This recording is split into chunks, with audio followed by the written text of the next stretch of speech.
حضور فرماتے ہیں وہ جنت کے بالا خانوں میں سیر کرے گا اور رب اسے دیکھ کے مسکرائے گا، رب اسے دیکھ کے مسکرائے گا، اللہ تعالیٰ مسکراتا ہے اسے دیکھ کے۔ اور اگلے جملے میں حضور نے وضاحت کر دی، فرمایا جب رب دنیا میں کسی پر مسکراتا ہے نا تو اس کا معنی یہ ہے کہ قیامت میں پھر اللہ اسے حساب کوئی نہیں لے گا۔ جس پر اللہ دنیا میں مسکرا دیا اس سے کوئی حساب، تو وہ کام ڈھونڈنے چاہیے نا جس سے اللہ مسکرائے۔ ویسے کبھی ہم ایسا کرتے ہیں کہ نہیں کہ کسی کو راضی کیا جائے؟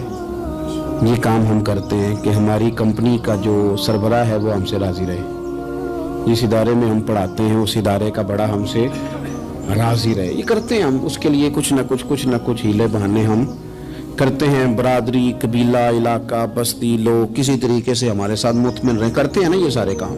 اس میں تھوڑی مشکل بھی ہمیں آتی ہے لیکن کرتے ہیں، کیا کریں۔ گھر میں بھی کئی دفعہ ایسا ماحول بنانا پڑتا ہے۔ چلیں ایک اور میٹھی مثال دیتے ہیں، زیادہ سمجھ میں آئے گی۔ چھوٹا بچہ خوش رہے، آپ اس کے لیے محنت نہیں کرتے؟ وہ چھوٹا ہے، اس کو خوش کرنا فرض ہے ابا پہ، لیکن وہ کہتا ہے کہ میں نے موٹر سائیکل لینا ہے۔ چھوٹا ہے، چلا ہی نہیں پائے گا، تو ابا پھر اسے راضی کرتا ہے، کہتا ہے بیٹے چھوٹا سائیکل لے لے، چل میں تجھے اڑانے والا جہاز لے دیتا ہوں۔ مقصود کیا ہے کہ اس کو ناراض نہیں کرنا، یہ روئے نہ، اس کا دل نہ ٹوٹے۔ یارو سنو نا میں کیا کہہ رہا ہوں، اگر چھوٹے بچے کے لیے وہ چیزیں ڈھونڈتے ہو، میرے ابا جی نا اپنے نواسے کے لیے کھلونا لے کے آئے تو بچہ بڑا ہی کھیلا، تو ابا جی کہنے لگے لو پیسے پورے ہو گئے میرے۔ بچے کو پسند بڑا ہے نا، پیسے پورے کر چھڑے نے، دیکھو نا جی کتنا اس کو راضی ہوا ہے۔ تو انسان کیا کرتا ہے کہ کوشش کرتا ہے، چھوٹا بچہ بھی ناراض نہ ہو تو وہ چیزیں وہ ڈھونڈتا ہے کہ اس کو کیا پسند ہے، چاکلیٹ لے جاؤں، فلاں چیز لے جاؤں، آئس کریم لے جاؤں۔ تو ایک بچے کے لیے، گھر کے لیے، سربراہ کے لیے اتنی محنت کرتے ہو تو وہ کام بھی ہمیں ڈھونڈ کے تلاش کرنے چاہیے نا جس سے رب راضی ہوتا ہے، اللہ راضی ہوتا ہے۔ بتاؤں وہ کون کون سے کام ہیں؟ نبی کریم صلی اللہ تعالی علیہ وسلم نے ارشاد فرمایا 3 لوگ ہیں جنہیں دیکھ کے رب مسکراتا ہے۔ یا رسول اللہ صلی اللہ علیہ وسلم وہ کون کون سے؟ تو محبوب فرمانے لگے ایک وہ بندہ ساری مخلوق سوئی ہے، آدھی رات ہے، رات کا پچھلا پہر ہے، اس نے اٹھ کے وضو کر لیا، مصلی پہ کھڑا ہو گیا خدا کی یاد میں، فرمایا اسے دیکھ کے رب مسکراتا ہے جو اس کی شان کے لائق ہے۔ مسکراتا ہے اللہ۔ یہ تو سونے کا ٹائم تھا، یہ تو گہری نیند آنے کا وقت تھا، رات کا پچھلا پہر۔ رات پوے تے بے درداں نو نیند پیاری آوے، تے درد منداں نو یاد سجن دی ستیاں وی آن جگاوے۔ اور ساون کی کالی راتوں میں جب بوندا باندی ہوتی ہے، وہ راتوں کو اٹھ اٹھ روتے ہیں جب خلقت ساری سوتی ہے۔ اللہ مسکراتا ہے۔ اور سننا میرے بھائی، میرے نبی پاک صلی اللہ تعالی علیہ وسلم فرماتے ہیں جب مسلمان نماز کے لیے صفیں بناتے ہیں نا، ترتیب لگ رہی ہوتی ہے، اب اللہ کی بارگاہ میں کھڑے ہوں گے، قیام کریں گے، رکوع کریں گے، سجود کریں گے، فرمایا جب مومن صفیں بناتے ہیں تو رب دیکھ کے مسکراتا ہے، مسکراتا ہے۔ کمال ہو گئے عروج بندگی کا، جب بندے کو دیکھ کے رب مسکرائے۔ خدا بندے سے خود پوچھے بتا تیری رضا کیا ہے، مسکراتا ہے۔ اور میرے نبی پاک علیہ السلام فرماتے ہیں جب مجاہد جہاد کے لیے صفیں سیدھی کرتے ہیں، آج تو یہ رب کے نام پہ مرنے ہی آ گئے، یہ صفوں میں کھڑے ہوں گے، ترتیب سے لڑیں گے، ترتیب سے گلا کاٹیں گے کافروں کا یا شہادت لیں گے۔ فرمایا جب جہاد کے لوگ صفیں بناتے ہیں تو رب انہیں دیکھ کے مسکراتا ہے۔ کتنے نصیبوں والا وہ بندہ ہے جسے دیکھ کے مسکرا دیا۔ او یار کبھی تیرا بیٹا تیرے سامنے مسکرائے نا چھوٹا، تو تیرا دل باغ باغ ہو جاتا ہے۔ تیری ماں بیمار کسی ایک دن صحیح طرح ہنس پڑے تو طبیعت خوش ہو جاتی۔ مجھے بتاؤ نا جس کا رب بھی اسے دیکھ کے ہنس پڑے، جو اس کی شان کے لائق ہے، کیا اس بندے کے نصیبیں ہیں، کیا اس کے مقدر ہیں۔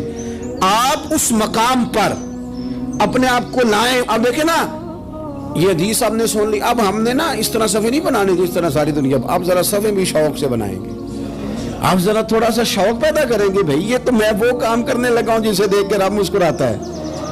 نبی پاک صلی اللہ علیہ وسلم نے فرمایا جب کوئی بندہ توبہ کرتا ہے نا، ہم توبہ کا رٹا لگاتے ہیں، یا اللہ میری توبہ یا اللہ۔ اور توبہ کا تو مطلب یہ ہے کہ پچھلے گناہوں سے پکی توبہ، آج کے بعد یہ غلطی نہ کرنے کا پکا وعدہ۔